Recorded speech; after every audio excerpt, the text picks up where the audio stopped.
വൈക്കം കുറുപ്പന്തറയിൽ വിനോദസഞ്ചാരികൾ സഞ്ചരിച്ച കാർ തോട്ടിലേക്ക് മറിഞ്ഞു.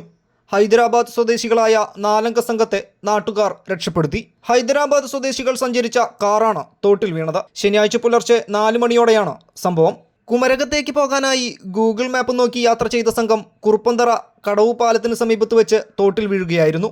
ഇവർ ഉടൻ ഡിക്കി തുറന്ന് നീന്തി കരയ്ക്ക് കയറുകയായിരുന്നു. പൂർണ്ണമായും തോട്ടിൽ മുങ്ങിപ്പോയ കാർ 150 മീറ്ററോളം വെള്ളത്തിലൂടെ ഒഴുകി.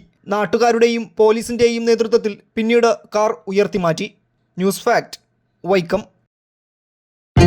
എനിക്ക് എത്ര നല്ല പ്രൊപ്പോസൽസ് വന്നതാ. Canada, UK, US. എന്നിട്ട് അപ്പോഴേക്ക് എന്നെ വീഴ്ത്തി കളഞ്ഞില്ലേ? Intimate Matrimony, beautifying your life.